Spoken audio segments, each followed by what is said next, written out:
it for the audio, or you can even watch back. Giving players all the props, or put them on blast. We don't give no hot takes, only talk facts. We're giving all our devotion, riding high on this wave of emotion. Going all out, yeah, cause this is our time. No, ain't no stopping us till we reach the finish line. All in, we came here to win. We're gonna give everything. S-I-C-K on the run. S-I-C-K, sick, sick. On fire, we're ready to fight. We'll bring the house down tonight. S-I-C-K on the run. S-I-C-K, sick, sick. Play it on the car ride, play it when you lounge. X and O, you know that we can hold it down. Shout out to my man Sammy, got it off the ground. And to all the listeners tuned in right now, got debates, analysis, and speculation. This is sports talk for the new generation. You know where to find us, got a reputation. Sick podcast, your #1 sports destination. We're giving all our devotion, riding high on this wave of emotion. Going all out, yeah, cause this is our time. No, ain't no stopping us till we reach the finish line. All in, we came here to win. We're gonna give everything. S-I-C-K on the run. S-I-C-K, sick, sick. On fire, we're ready to fight. We'll bring the house down tonight. S-I-C-K on the run. S-I-C-K, sick, sick. S-I-C-K is the sickest podcast. Tune in for the audio, or you can even watch back. Giving players all the props, or put them on blast. We don't give no hot takes, only talk back. S-I-C-K, S-I-C-K, S-I-C-K, S-I-C-K, S-I-C-K, S-I-C-K, S-I-C-K. All in, we came here to win. We're gonna give everything. S-I-C-K on the run. S-I-C-K, sick, sick. S-I-C-K, it's the sickest podcast. Tune in for the audio, or you can even watch back. Giving players all the props, or put them on blast. We don't give no hot takes, only talk facts. We're giving all our devotion, riding high on this wave of emotion. Going all out, yeah, cause this is our time. No, ain't no stopping us till we reach the finish line. All in, we came here to win. We're gonna give everything. S-I-C-K on the run. S-I-C-K, sick, sick. On fire, we're ready to fight. We'll bring the house down tonight. S-I-C-K on the run. S-I-C-K, sick, sick. Play it on the car ride, play it when you lounge. X and O, you know that we can hold it down. Shout out to my man Sammy, got it off the ground. And to all the listeners tuned in right now, got debates, analysis, and speculation. This is sports talk for the new generation. You know where to find us, got a reputation. Sick podcast, your #1 sports destination. We're giving all our devotion, riding high on this wave of emotion. Going all out, yeah, cause this is our time. No, ain't no stopping us till we reach the finish line. All in, we came here to win. We're gonna give everything. S-I-C-K on the run. S-I-C-K, sick, sick. On fire, we're ready to fight. We'll bring the house down tonight. S-I-C-K on the run. S-I-C-K, sick, sick. S-I-C-K, it's the sickest podcast. Tune in for the audio, or you can even watch back. Giving players all the props, or put them on blast. We don't give no hot takes, only talk back. S-I-C-K, S-I-C-K, S-I-C-K, S-I-C-K, S-I-C-K. S-I-C-K. Turn up your volume. Because you're about to listen to The Sick Podcast. With Tony Marinaro. 55 seconds left in the penalty, a minute and 27 seconds left in regulation time. Boston 4, Montreal 3. Lafleur coming out rather gingerly on the right side. He gives it into Lemaire, back to Lafleur. Oh! The sickest Montreal Canadiens podcast. You're in the ball! Sports entertainment like no other. Rejoint, on lui fait perdre la rondelle, une passe devant.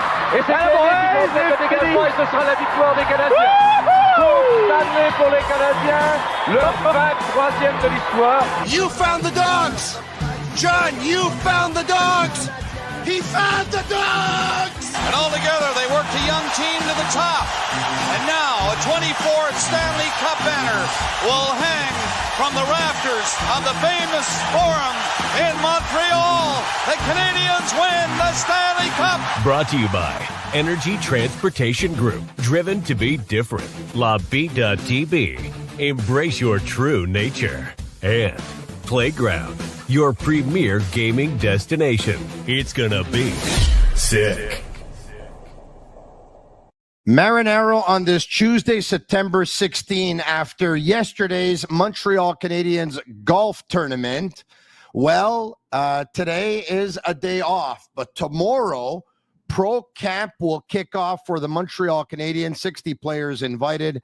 And for the rest of the week, of course, we're going to talk to you about Pro Camp. But tonight, we're going to talk to you about some topics that we weren't able to get to yesterday because there were so many topics that came out of yesterday's golf tournament, of course. And we're going to do it with Pierre McGuire of the Sick Podcast, the Eye Test.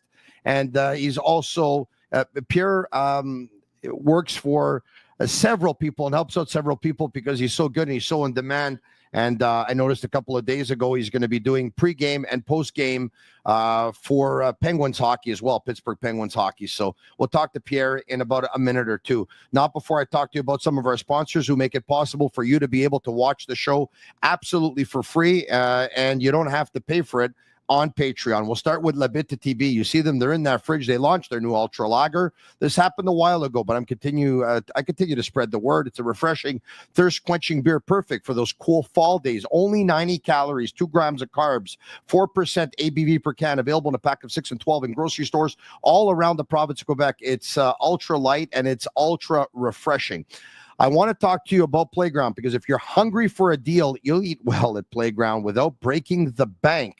Mondays, you can sink your teeth into a juicy 12-ounce ribeye steak with all the fixings for just $19. Beat that. Tuesdays, dive into their all-you-can-eat Asian experience for only $25. On Wednesdays, it's savor a 6-ounce bacon-wrapped filet mignon with dessert for just $30. Thursdays, lobster, surf and turf, only $22. And Fridays at lunch, get any sandwich, burger, pizza, or main for just $7. It's delicious. It's outrageous. Visit playground.ca for details. Without further ado, Pierre McGuire, how are you? Fantastic. You are the best mattress salesman in the country. That was fantastic. You and Ivan Demidov were fantastic. You should take that show on the road. He's a very, very nice young man. He's got a great personality. I thought I was going to be spending some time with someone who was very reserved, very quiet. I could tell you that it was not a one-take thing. I could tell you that we probably did it for about 4 hours. And, he's on the ice twice a day, or he was when we did that about a month and a half ago. And I thought, you know what, at one point he's going to be a rush to get out of there. And he was so cooperative. He was so amazing. I had a very good impression of him going in. I left with an amazing impression. So I'm impressed, Pierre. I'm really impressed. Well, it's not just that. He's a fantastic player. And you can see he's got the work habits. And that's a big part of scouting. Nicky Bobroff and the scouts deserve a lot of credit. Marty Lapointe.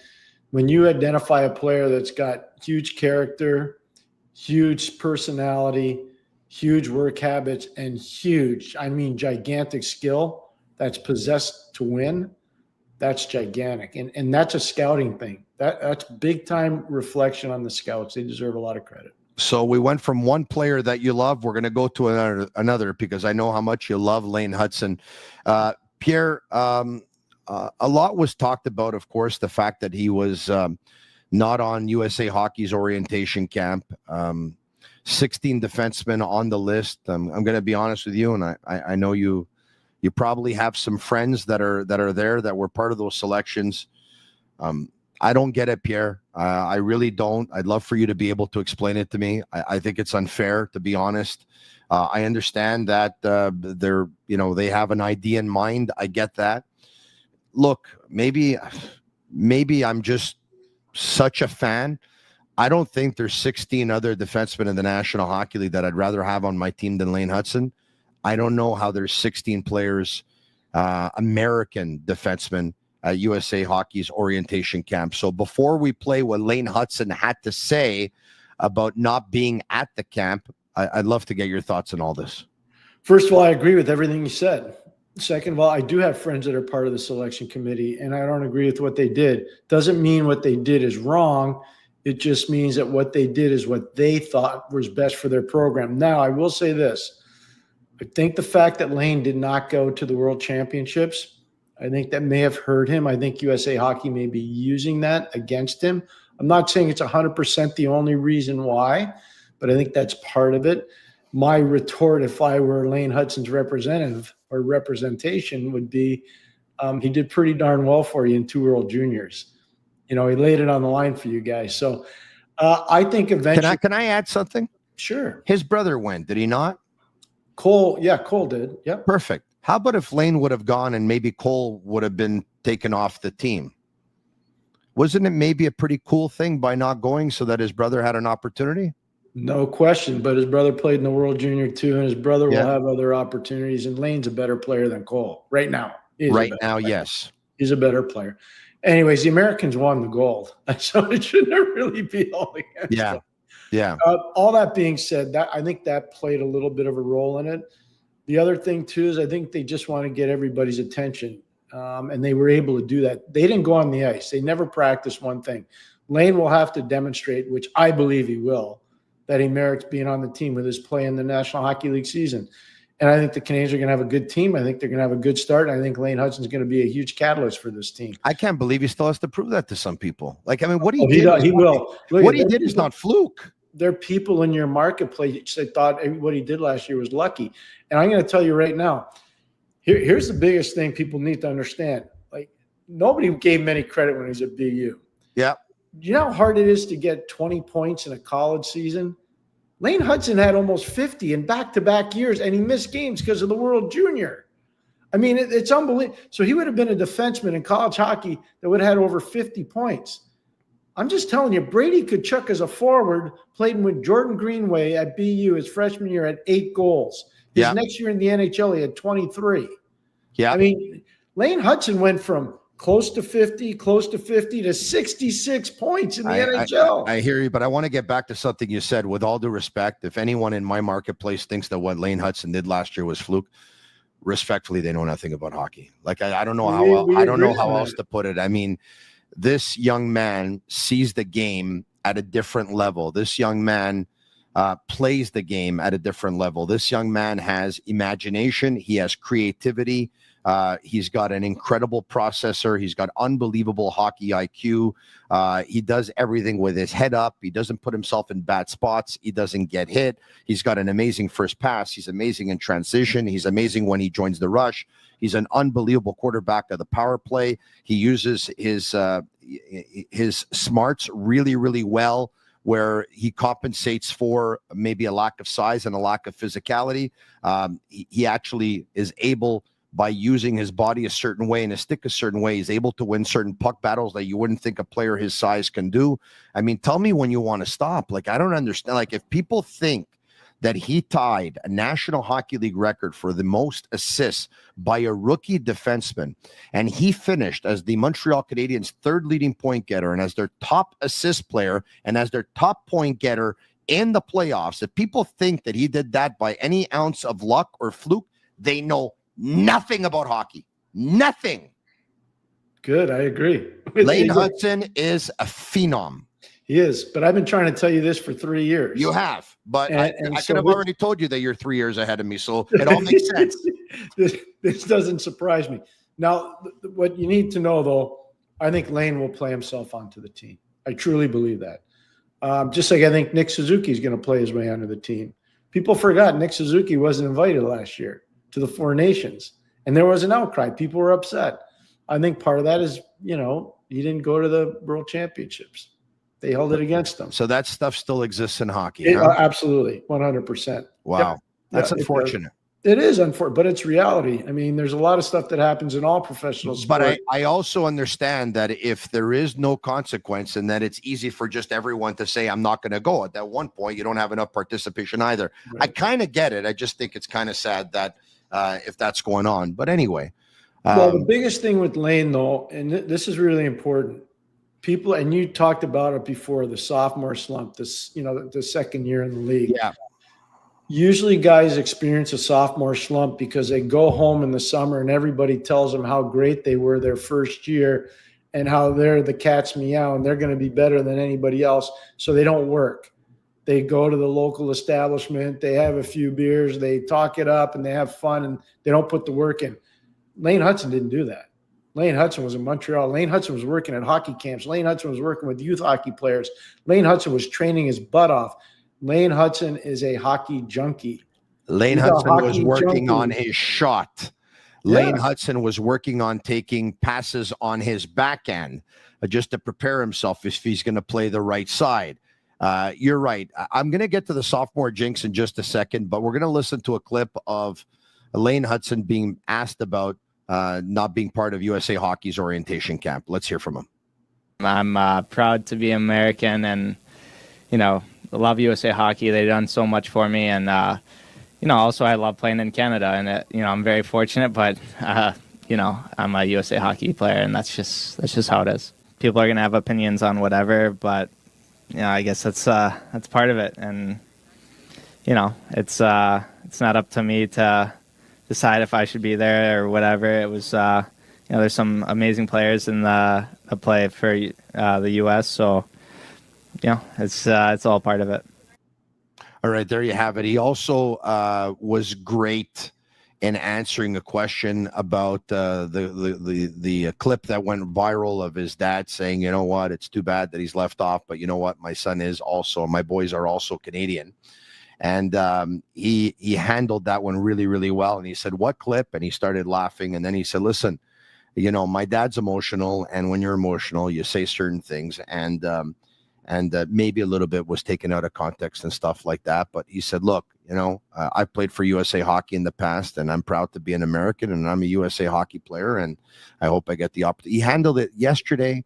He really, really impressed me, the way he maneuvered the media, the way he handled it, the way he didn't get nervous, the way he answered the questions. Anyways, he was as smooth yesterday with the media regarding some of the questions as he is on the ice. So I was really, really impressed in that regard. And, Pierre, what I think is a little bit unfortunate in all this, and I'm going to go there, is that, and I mentioned this on French radio last night. I was asked about it by Mario Langlois on Les Amateurs de Sport on Cogeco 98.5 FM in Montreal. And that is, because his dad said what he said, you're getting a lot of, he's like this hockey parent, like that hockey dad, like this hockey dad. He's being compared to some who were pretty drastic. I know Lane's dad. I'm going to tell you that right away. I've had a chance to meet him before. I've had a chance to talk to him before. He's a very, very supportive hockey dad. He obviously loves his 4 sons. He believes in his 4 sons. Obviously, him and his wife have done a tremendous job with their raising 4 great young men, and with their hockey development. They really know what to do.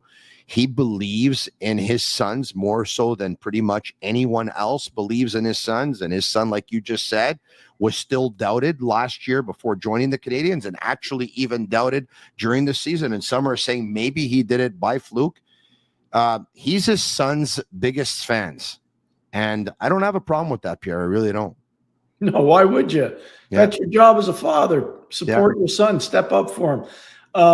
We talked about it. Jimmy and I talked about it on the eye test when his father did say that. And I said, well, his father probably was emotional. Yeah. His father probably felt bad after he said it. And quite frankly, that was never going to happen anyways, because he had already represented the United States in an international event. And in order for him to be able to go play for Canada, he had to have 4 years in between before he could actually go play for Canada. I said that on our show. So it wasn't going to happen. So it doesn't matter anyways. It was hot air. But I respect the family very much. Just to be totally transparent, Tony, with you and your audience, my son Ryan played with his brother Quinn, who's now signed with the Edmonton Oilers. They were teammates with the Penticton Vs in the BCHL.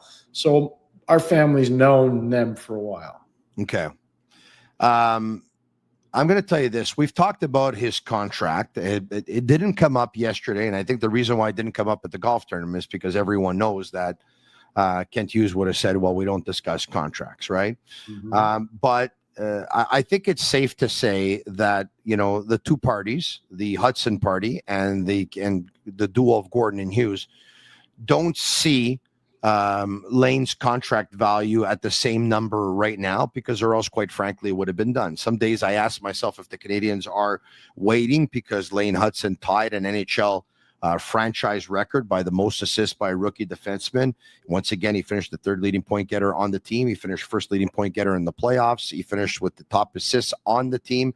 And they're probably saying there's nothing he can do to top that. So maybe let's wait another year. But then I say to myself, and what if he does top that? And then again, what if there are other contracts? Now, I'm going to tell you something. I'm hearing that the New Jersey Devils have offered Luke Hughes something in the range of a 6-year deal at about $8 million a year. And I don't know if that's going to get it done. I don't know if Hughes's group is going to ask for a little bit more. But let's just say that Hughes ends up signing a 6-year deal around $8 million a year. Well, my question to you is, if Luke Hughes signs a deal like that, what do the Canadiens have to sign Lane Hutson at? North of what Noah Dobson signed. North of Noah Dobson. Now, not a lot north, but north of Noah Dobson. And it would behoove them to get it done sooner rather than later. That's what I think, yeah. Yeah, no, and I think they know that too. Look, at the one thing you can say, just because it's not in the media in terms of quotes from the general manager, the senior vice president of hockey operations, or ownership, doesn't mean there's not back channel discussion. So I'll give you a case in point.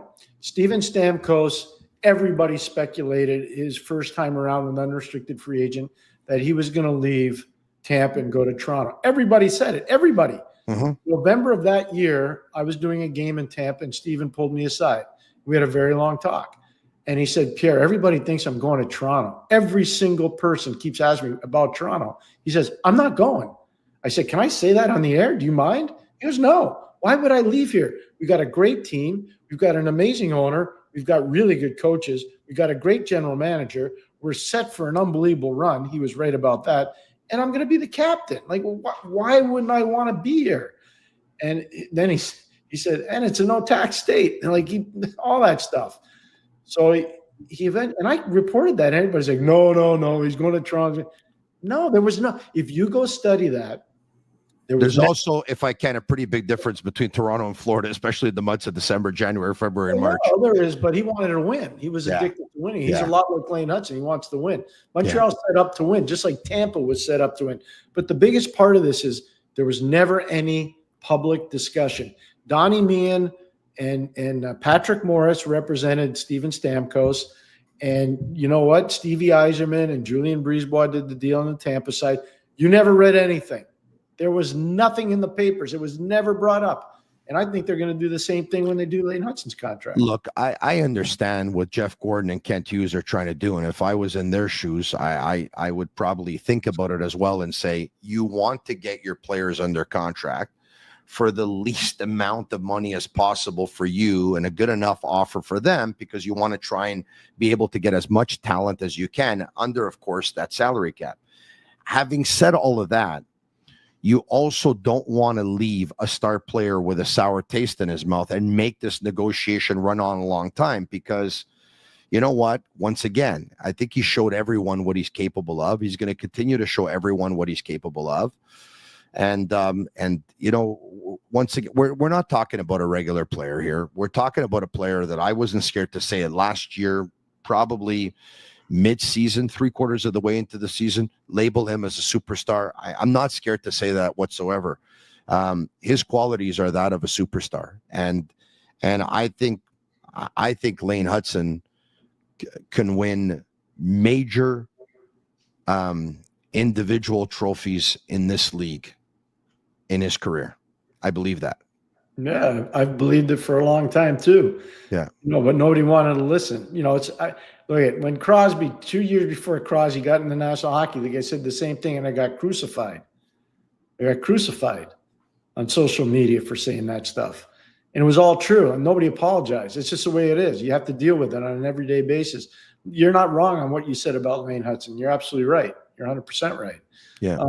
I remember asking you and Maxim Lapierre, remember late in the hockey season, I said, all right, so Lane Hutson, I mean, what is this guy? And I think you both looked at me when I said 8 times 10. I think you were both very comfortable with that number. I was. You still are? I was 100% comfortable.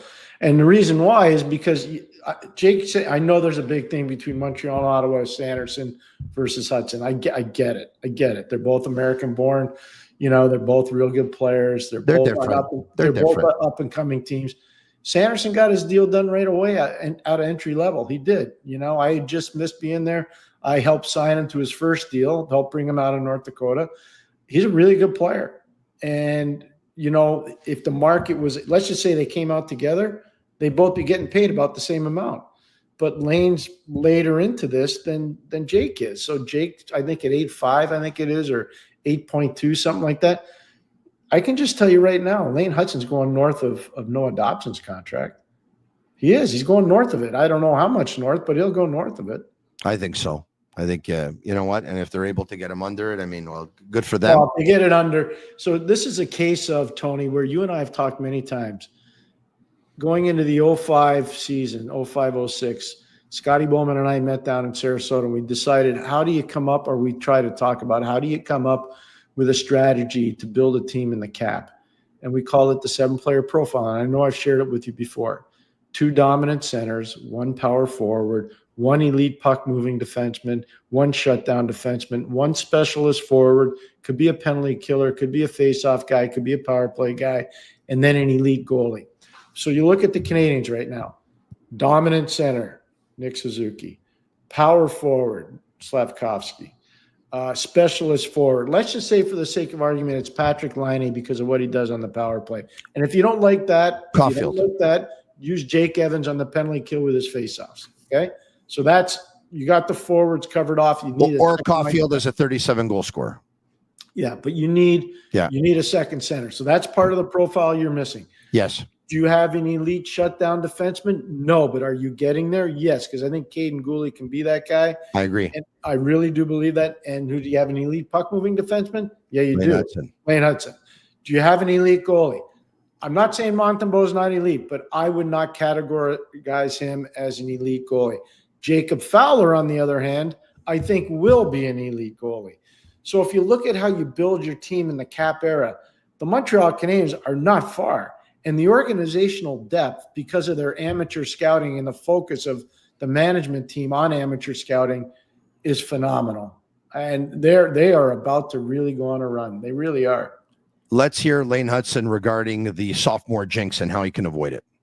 I think just being able to be adaptable and, continue to learn. I don't think I'm a finished product by any means as a player. I have tons to work on, and I'm going to continue to grow and adapt and, find out what works and what doesn't work. So just pure excitement to keep going again. Pierre, I'll get your comments in a minute. Now, before I talk to you about Energy Transportation Group, a leading full-service logistics provider serving all of North America. They're driven to be different. They're a top fleet employer in Canada. You can get in on the NFL action. You can get in on the hockey action, which is around the corner. You name it, any sport, go all the way with Betway. Get a free bet up to $200. First bet loses. Scan the QR code on the screen or click on the link in the details section to create an account. Redeem your welcome offer. Offers only available for new customers. Terms and conditions apply. Offer is not available in Ontario. Must be 18 years of age and older. Please play responsibly. Pierre, I asked them. I said to them, sophomore jinx. Players usually figure you out. What are you going to do to avoid it? You just heard his answer. You have to be adaptable. I have to be able to adapt to what they're doing. So, you talk to me about why it happens. In a lot of cases, it happens because a player has a great season, and then he goes back to his family and friends, and they tell him how amazing he was. So he doesn't work as hard as he did the year before to actually get to that point. And you documented how hard he's worked in the offseason. So you're not worried about that. But let me ask you this. The whole thing of other teams, coaches, players figuring you out, is that at all a concern? Yeah, because especially if he's playing on the right-hand side of the ice as a left shot, there are different ways they'll be forechecking him. So he'll have to adjust to that. And he'll need support from his partner, whomever it might be. You know, whether it's Caden Gooley, whether it's Mike Matheson, I don't know who they'll play him with. I think training camp will set all that up. But there'll have to be an adaptation. He'll have to get used to it. They'll take away the inside part of the ice on him on the power play. They will for sure. And why your point was so relevant, Tony, about him working on his one-timer. So he was a pass-first guy last year. This year, if that one-timer is as improved that I believe it would be, he'll start being more of a quick shooter because people will be taking away the inside part of the ice on him. He has a lot better shot than a lot of people think. I think his one-timer is going to surprise a lot of people this year. I agree. If instead of him setting someone up, they're going to set him up. He's not always going to dish it. Mind you, he's a very unselfish player. He just wants to help the team win. But I think he's going to crank it a couple of times this year. And I think he's going to get a couple of goals off that. I expect him to improve on his goal total, which was 6 goals. I expect him to be in the double digits this season. But Pierre, tell me if this makes sense. When I say, are you at all worried about other teams figuring him out?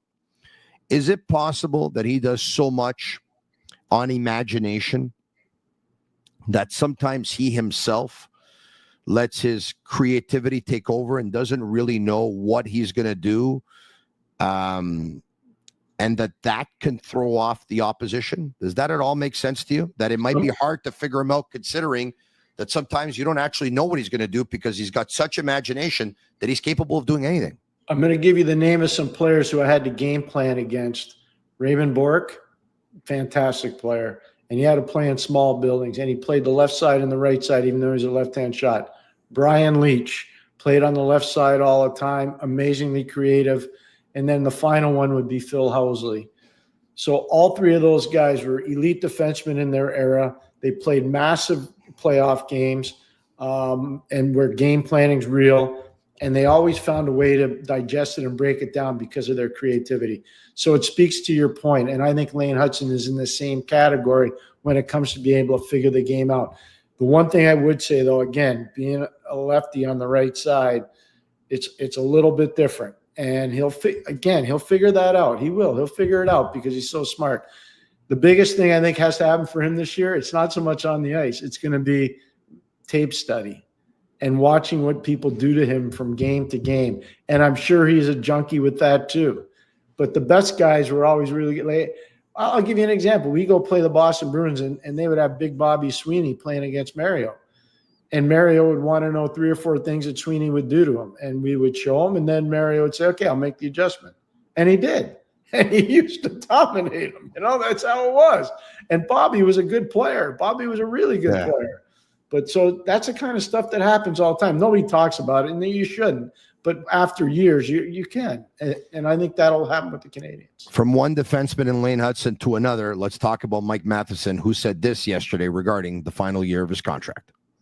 C'est sûr que mon but, c'est d'être ici pour le plus long possible puis d'aider cette équipe à se rendre où on veut être. Puis ça va pas changer dès que si ça devient la dernière année ou quelque chose comme ça va jamais changer. C'est ici que je veux être. 31-year-old defenseman Mike Matheson, born and raised in Pointe Claire, who will be 32 by trade deadline of the 2025-2026 season, going into the final year of his contract. Pierre, there's this thing with a lot of fans who look at a certain age number and say, no, okay, you got to trade him because, you know what, let's go forward with the young guys. There's a lot of young guys there. And I said this to Max Lapierre and Pascal Leclerc yesterday on the Push Blue, and I said, I'm not saying to keep Mike Matheson right now, and I'm not saying to trade Mike Matheson right now. The reality is, let's see how this season goes, and let's see where the Canadiens are and where Mike Matheson is somewhere in the month of February. But I'll say this. For those who think you can put together a winner with just young guys on the blue line, I'll let you know that the defending Stanley Cup champion Florida Panthers had 34-year-old Nate Schmidt, 34-year-old Dmitry Kulikov. They acquired 30-year-old Seth Jones, and Mikola, Forsling, and Ekblad were 29.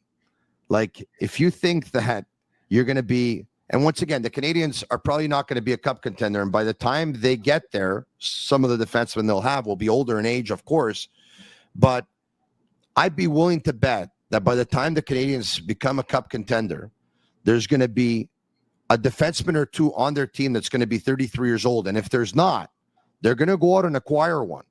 So if that's the case, should you maybe not keep what you have already in-house? I wouldn't be in a rush to do anything negative towards Mike. Mike's a team man all the way. I'll never forget when he was being recruited by Jerry York and Mike Cavanaugh and Greg Brown at Boston College. And they asked me to do a little background, and I did. And I can just tell you, you couldn't do anything wrong. He's just an amazing young man. He really is. And I know at 31, people think he's old, but he's not. In the scheme of things, he's not. He's an amazing skater. He's an elite skater in the league.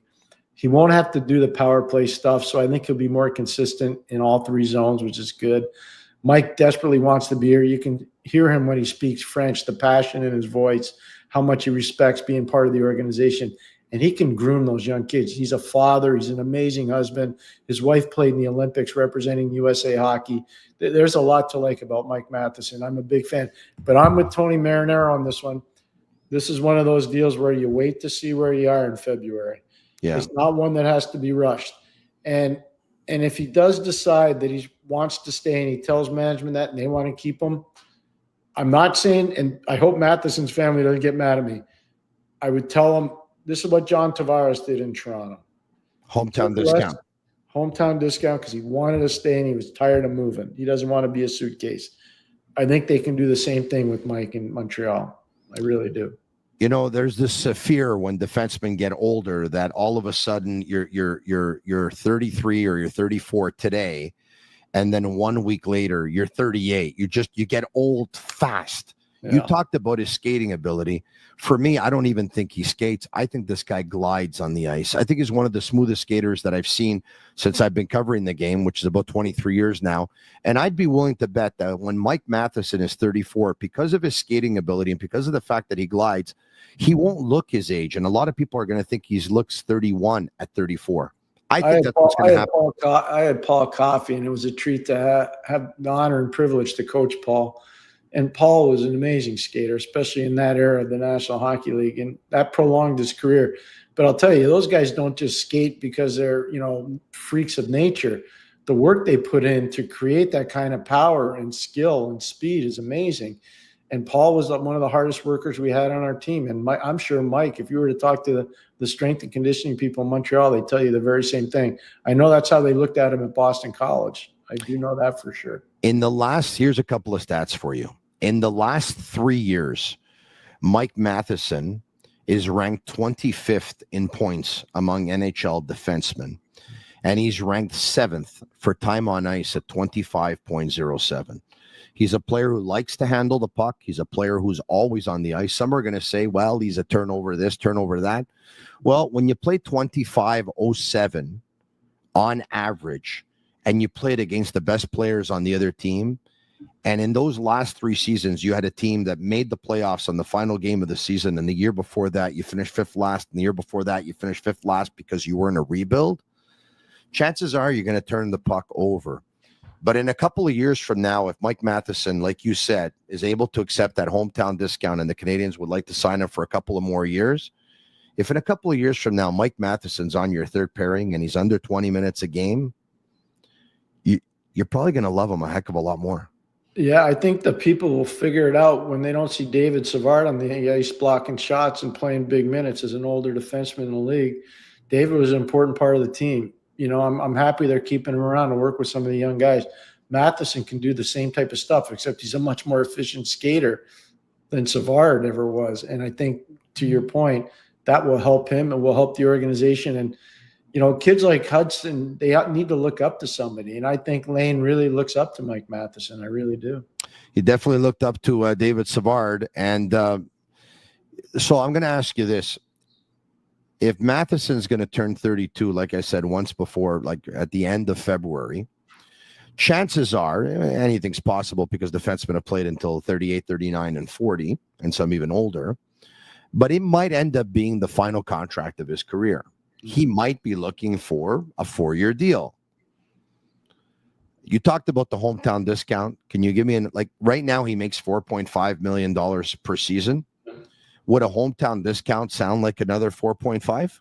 Or is that, No, that'd be that. And it would probably be, I'd say, in one of those negotiations, say, hey, how many years you're looking for? And he may say, go ahead. Remember who used to keep on signing the same deal in his last 2 or 3 contracts? No. Markov.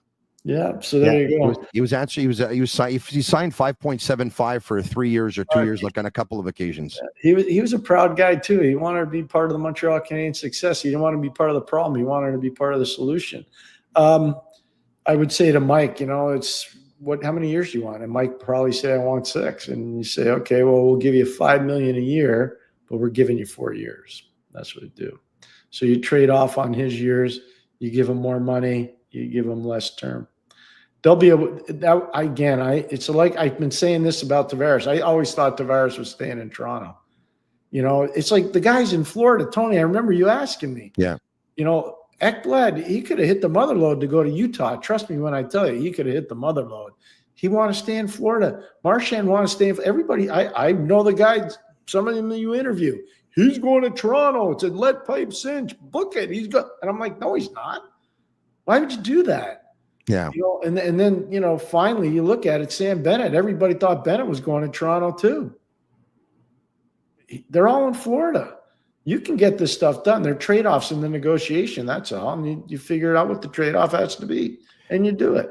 Pierre, amazing stuff. Thanks for joining me tonight on the Sick Podcast. Very much. Anytime for you. You should keep doing those mattress commercials. Yeah. Put the money in the mattress, Tony. Money in the mattress. Yeah, or my sock. Thanks, Pierre. Talk to you soon. All right, it's the Sick Podcast, and special thanks to our sponsors. Betway is one, Tibi is another, Playground is another, Energy Transportation Group is another. Special thanks to them. Special thanks to all of you for watching tonight, listening, watching, supporting.